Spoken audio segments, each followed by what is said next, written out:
Something I have pledged to do within the last few months is to broaden my reading horizons. As you may know, I love reading classics, but I primarily read Victorian classics written by English authors. So broadening my reading horizons has given me the opportunity to buy some new books, which is never a bad thing. I don't like to do regular book hauls because I only like to show you books that I'm really excited about and know that I'm going to read soon, and I also don't like to contribute to this kind of haul culture. So I hope that you'll really enjoy today's classics book haul, which features classics from all over the world. We're first of all going to travel across the English border to Wales, and I've really been enjoying reading Welsh classics recently.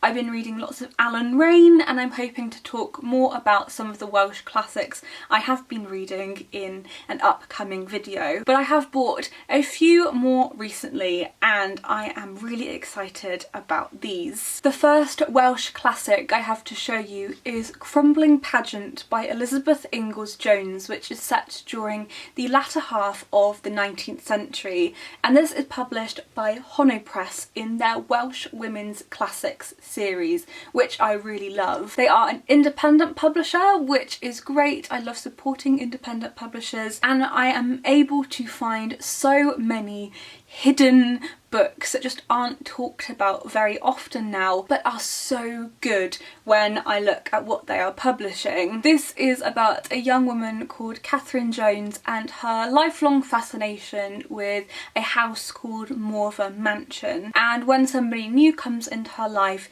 she sees it through new eyes and wonders whether she might have a future there, restoring it to its former glory. This was Elisabeth Inglis-Jones's second novel, and it is about, I suppose, rising class, this kind of middle class aspiring to become part of the gentry, part of the country folk. And I think it sounds amazing. Plus it is set in the west of Wales, which is where my family come from, where I've spent lots of time ever since I was a small child, and that is it's probably one of my favourite places on earth, where I feel really at home in the landscape and just the surroundings, so that's probably the main reason why I cannot wait to read this. The next Welsh women's classic I have to share with you is Dew on the Grass by Eiluned Lewis, and this is a semi-autobiographical novel following a 9-year-old called Lucy as she grows up. I love reading books with characters called Lucy, always feels very special, and it's described on the back as speaking directly to us all of our own lost selves,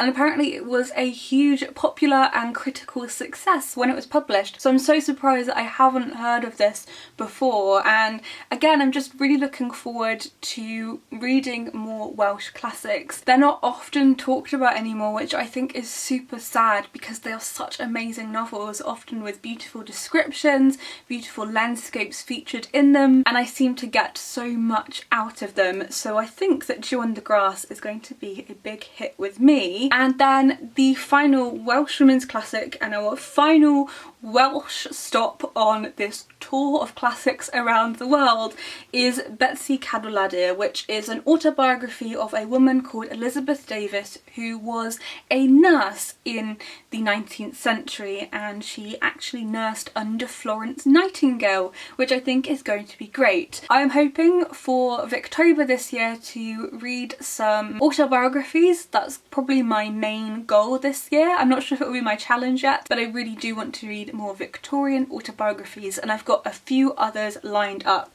and this is going to complement them perfectly. I think there's something really great about a Victorian autobiography. You find out about the figure's life, but it also tells you a lot about the time that it was written and who that autobiography was catering to. Especially when you have a figure like a nurse, I'm expecting that this is going to be almost a saintly, heroic book, and I'd be interested to know if that is the case, because nurses were seen as this almost heroic figure. You have Florence Nightingale, the lady with the lamp, and you can imagine how nurses are portrayed, so I can't wait to read this one. Next up, I have my only other European title, and this is Tales of Hoffmann by E.T.A. Hoffmann. I fancied reading some German romantic kind of gothic fiction, and I thought that Hoffmann might be the best place to start. I've never read anything by him before, but this is a collection of short stories and features stories such as The Sandman, which I think he's probably most famous for, and I'm really enjoying reading short stories at the moment. I seem to get so much out of them, and I don't think that short stories are secondary or lesser to full-length novels. I think they are completely different forms, and a short story can be just as good as a novel. It might just not take you as long to read. And so something I'm really loving is sitting down in the evenings reading a few short stories when it's really atmospheric, and I'm gonna make sure that when I read these I'm in a gothic mood, so maybe on a rainy day. We move now from Europe across to China, and I've had a few comments from people on previous videos recommending me some Chinese literature, which I'm so excited to read. Something I really want to do, like I said at the start, is broaden my reading horizons, and so I've tried to find titles that might be written at similar times to other books I've read and loved. So during the Victorian period in England, I've looked for classics that might have been written around that time, or some of the most popular books from those cultures that have been recommended to me. But I'd love to know further recommendations in the comments if there's anything you think I've missed out on, which I'm sure I have, because I always love hearing your recommendations. So the first Chinese classic I have to show you is The Real Story of RQ by Liu Zhen. And I must say at this point that my pronunciation might not be perfect. I'm trying my absolute best. I have researched, looked up, listened to the ways that these titles and names are pronounced because I want to be respectful, but I'm still learning, so if I get it wrong, I'm sorry. I will try and do better as I read these books as time goes on. This is again a collection of short stories which I'm really enjoying, and I'm going to read to you from the back because I think that this edition, which is the Penguin Classics edition, sums up really nicely what this collection is about. So it says, Liu Zhen is one of the founding figures of modern Chinese literature. His celebrated short stories assemble a powerfully unsettling portrait of the superstition, poverty and complacence that he perceived in late imperial China and in the revolutionary republic that toppled the last dynasty in 1911. This volume presents his complete fiction, including The Real Story of RQ, Diary of a Madman, The Divorce and New Year's Sacrifice, among others, and this is a new translation. I do like reading the Penguin Classics because they always have good introduction and also a chronology of events which is really great to refer back to. When I'm reading collections like this, I always like to read the introduction first. I find that it grounds me in what I will be reading and explains some of the themes and topics and language that I will come into contact with as I am reading it. I think that short stories are a great place to start because you don't have to commit to the whole book, you can read them here and there, so I can't wait to read this. I can't wait to read all of these, that's just what I'm gonna say. I'm so excited to read all of these and really get into them, so excuse the repetitiveness of me saying I can't wait. I genuinely am just so excited. Then the other Chinese classic I have is Xueqin's The Story of the Stone Volume 1. There are quite a few volumes of this, which I'm actually really looking forward to. I'm going to read this and then hopefully read the others in my own time. And this was published in 1760, so we're going way back in time. And I cannot wait to kind of see the parallels in what was happening in Western literature and what was happening in Chinese literature. I think that's going to be a really interesting thing to explore, and I think it's really important, particularly for me, because I love classics so much. I don't want to just read Western literature, I want to see the wider movement of the world's literature, and that's going to be a great place to go back to. This follows a family, and I'm not entirely sure, but I think each volume will follow the family as time goes by, and when this arrived I did flick through the first chapter or so and I was surprised at how accessible it was, not because it's translated but because the 18th century literature I have read in English has been quite heavy going. I struggle with it sometimes and almost it feels like you're just bogged down by language, but this seemed like it was not going to be an easy read per se, but it was going to be a read that kept me engaged throughout and that I don't have to think so much about like I do with some other Georgian literature. So again, I absolutely cannot wait. Now imagine us travelling from China to Brazil, and by far so many of you have recommended me Brazilian literature that I can't quite keep up. I have tried to do some of my own research in finding new titles as well as going by your recommendations, so tell me if I'm right or wrong in choosing these. But I've got quite a nice selection and these are probably what I'm going to go to first when I start reading all of the books featured on this haul, because there are some that I just love the sound of. So we're going to start by talking about Hour of the Star by Clarice Lispector, and this was, I believe, her last published book, and I was reading about how she was translated from Portuguese into English, and she has quite an unusual writing style that is very unique to her, and that presents lots of challenges as you are translating it. So something I want to do as I'm reading this as well is thinking critically about the translations I'm reading and how exactly the books and the words have been translated. This says on the back, this is the Penguin Modern Classics edition, which I really love. It's got this lovely blue spine, and it says that it slyly subverts ideas of poverty, identity, love, and the art of writing itself. This is her audacious last novel and is a haunting portrayal of innocence in a bad world. I love reading about themes of innocence, and there are so many books I've read from England that feature that as a theme. This was published, let me get this right, in originally 1977, so it's quite a recent one, but she is an absolute classic of Brazilian literature, so I felt like I had to read it. And if there are any other of her novels that you think I should read, then please let me know. So many of you have recommended to me Mercado de Assis, and I didn't really know where to start. So I have Epitaph of a Small Winner, or the Memoirs of Brás Cubas as it is known, and I don't actually know where my copy has gone, but that's probably where I'm going to begin with the Brazilian literature I've got.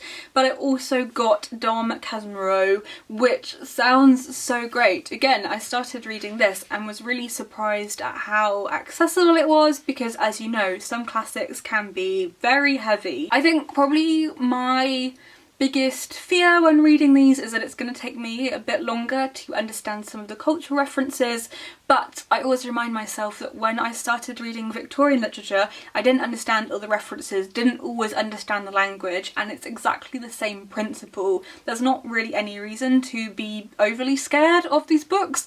They are just books, and if you don't understand something you can look it up. But this is about a man who falls madly in love with his neighbour, but once they get married he is sure that she is cheating on him, she is having an affair, and it's about whether those suspicions are true or whether they are down to his obsessive nature. And he's described as the greatest writer ever produced in Latin America, so I'm looking forward to finding out if that is really true or whether that is really my opinion. Then we have a book that I'm not entirely sure about. I'm not sure if I'm going to love it or whether it is the right place to start, but I bought it anyway because it seemed like it was going to be good. And this is Backlands, the Canudus Campaign by Euclides de Cunha, and I, again, just don't know if I'm going to like this because it is written by a former army lieutenant, civil engineer and journalist, and it's a poignant portrayal of Brazil's infamous War of Canudos, and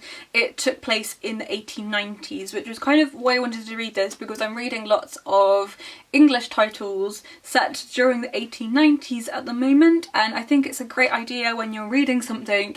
I don't want to just stick to this bubble of English literature written in the 1890s, so I thought it was good to see what else was going on in the world at the same time. Not really sure if this is going to be my thing because I don't read lots of books about war.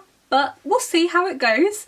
Maybe I'll enjoy it, I'm not sure. I don't really have any expectations, and sometimes that's the best place to be when you go into reading a book. Then the final Brazilian classic that I have to show you is Lima Barreto's The Sad End of Policarpo Quaresma, and this sounds like it's going to be a tragedy. I don't read a lot of tragedy, so actually I'm looking forward to this, and it's about a man who, no matter what he does, it goes wrong. And obviously when you're in that state, things seem pretty hopeless. And I'm not really sure if this is going to be funny or sad or just tragic. I'm not really sure what to expect from it, but apparently it is a masterpiece that shows a man and a country caught in the violent clash between illusion and reality, hope and decline, sanity and madness. I love how dramatic that sounds. Next we travel from Brazil up to the US of A, and this is Romance in Marseille by Claude MacKay. I have heard really good things about Claude MacKay's writing,